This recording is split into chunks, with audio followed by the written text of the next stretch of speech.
What's up, softball players? I'm Coach Dan Blewett. In today's video, let's talk about how to walk fewer hitters as a pitcher.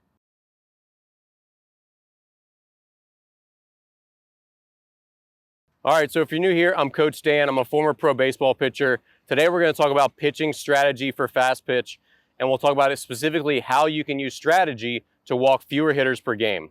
So first tip, the number one thing is early in the count, pitch more to the white of the plate. And that means aiming more down the middle early. And it also means using the halves of the plate. So I like to teach all my pitchers, baseball and softball, to chop the plate up into 4 different areas. So basically what this looks like is middle of the plate, halves of the plate, thirds of the plate, and corners of the plate. And they all sort of correspond to different counts. So early in the count, you're going to use the middle and you're going to use the halves a lot more than you would the thirds or the corner. It's a common error to think, if I'm going to pitch well, I have to pitch on the corners all the time.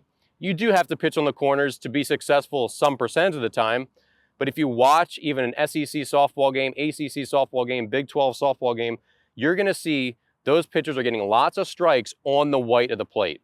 So don't be afraid. Attack early, get ahead, and then you can do lots of stuff. Then you can start to go to the thirds and the corners, throw your off-speed stuff, and make hitters come to you.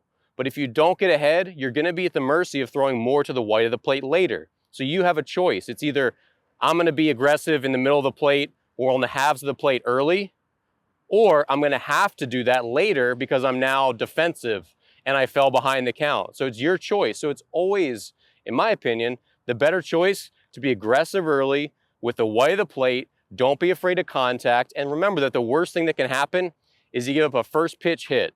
No big deal. It's still just one pitch.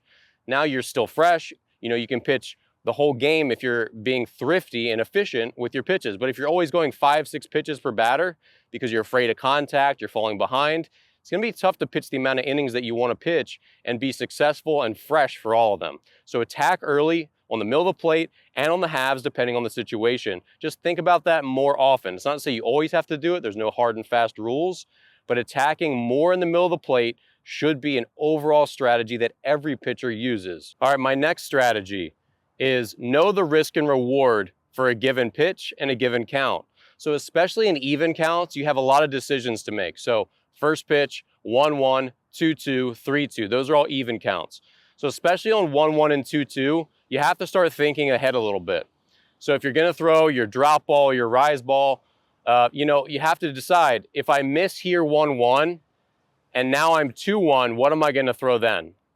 Or if I miss 2-2 and then I get 3-2, what am I going to throw then?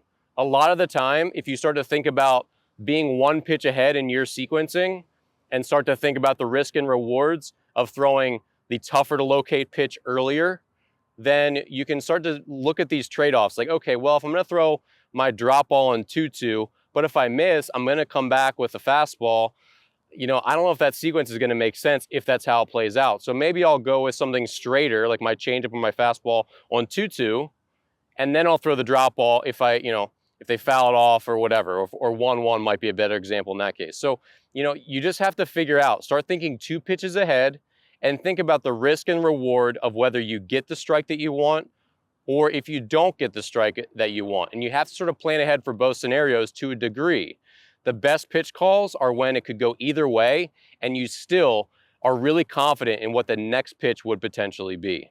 All right, my next tip is to know the percentages of each pitch that you throw. So say you throw a fastball, a rise ball, a changeup, a drop ball, a drop curve. What percentage of the time can you throw those for a called strike? It's going to be different for each, and you don't have to know the exact number. You don't need to know that it's 52% or whatever, but you should know that, hey, I throw my fastball for a strike 70% of the time, I throw my changeup for a strike 50% of the time, but I only throw my drop curve for a strike 35% of the time. Well, then when you're in a 2-2 count, like we just talked about, or you're in a 3-2 count or a 1-1 count, you can start to weigh this a little more intelligently. You can say, well, do I really want to throw my third or fourth best pitch? Do I really want to throw a pitch that I can only locate 1 out of 3 times for a called strike on a 1-1 count? The answer is probably going to be no. Sometimes you'll do that. Maybe that drop curve has got really good spin and movement. but you can't throw for a strike very often. So then you might reserve it for times when you're 1-2 or 0-2 or even 2-2 with a really pivotal situation with a base open. So you can make smarter pitch calls when you become better at understanding who you are and what your strengths and weaknesses are.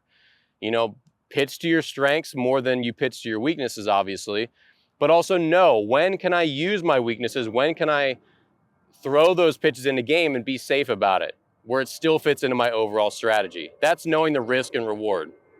All right, my next tip is pitch for weak contact. So there is a time and a place to look for a strikeout. I think when you get to 0-2, you should always try for a strikeout because it eliminates errors, bloopers, swinging bunts, all the bad things that can happen when they put the ball in play. But when you're 1-2 or 2-2, those are typically not good times to hunt for strikeouts unless the situation really needs a strikeout. And the reason is that it's harder to get strikeouts when you're throwing strikeout pitches. And strikeout pitches are pitches that start in the zone and break out. So a drop curve that bounces right before the plate, that would be a strikeout pitch. It's not intended to be a strike. It's intended to look like a strike and then become a ball. So when you start to throw stuff like that, so 1-2, you throw a drop curve and she takes. Then 2-2, you throw another one, hunting for that strikeout and she takes. Now you're 3-2 and you've lost any advantage that you had, and you're now throwing a minimum of 6 pitches. This is how pitchers have skyrocketing pitch counts, and then they're not going to be available to pitch as much as they like to be, and you're going to get less effective the more pitches a batter sees. So depending on the situation, and always on 0-2, there's good times to hunt for strikeouts. But if you're always in the mindset that once I get 2 strikes, I'm going to strike this girl out, you're going to find yourself in a lot of deep counts. And so the best mindset is once I get to 2 strikes, and really all other times, what pitch can I throw in a quality location where if she swings, she's going to make weak contact. Weak contact is the best mindset to have. You're still going to get strikeouts when you're going for weak contact. But when you're trying to throw that changeup right here on the corner of the plate, if she takes it, she might get called out on strikes, and that's a great result. If she swings at it, if it's a good changeup, she still might strike out. So just because you're looking for weak contact doesn't mean you still can't get strikeouts, because you absolutely can. The difference is mostly a mental one, where you're not afraid to get contact. Even strikeout pitchers sometimes become afraid of contact because they don't want hitters to put them in play because they want that strikeout to feel good about themselves and to look dominant in front of the other team. Don't be afraid of getting weak contact. It's going to save your pitch count, and the strikeouts will still be there if you make quality pitches. And my last tip for reducing walks in fast pitch softball is starting a mental practice. All the stuff we just talked about shying away from contact, that's something that really hurts pitchers mentally. About doubting yourself or being afraid or visualizing, a hitter smashing one into the gap with her wooden softball bat. All those things make it harder for you to be confident in the middle of the strike zone or just on the way to the plate in general. So pitchers tend to walk a lot more hitters mentally when they're afraid of contact. And if you're afraid of contact, mental training can help you get through that. You start to learn that your only job is to hit the mitt. You start to learn that your only job is to make one good pitch at a time. You start to learn methods to deal with your nerves and your anxiety on the mound, such as taking a belly breath between pitches to help you calm down when you're seeing bad outcomes, right? When you're visualizing bad outcomes. So whether it's just 5 minutes of quiet time before a game or a couple days a week, or just learning some positive self-talk, all of which I have videos I'll link to below in the description of this video, those things are really tangible. They will make a tangible difference in your walk totals, in your strike percentages, and in your overall game as a pitcher.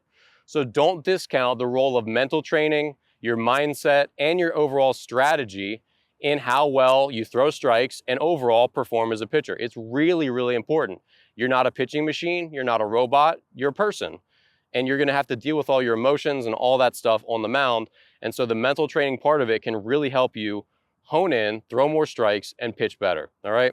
So thanks for watching. If you enjoyed this video, please subscribe, share it with a friend. Check out my online courses. You'll find them in the description of this video below, and I'll see you in the next video.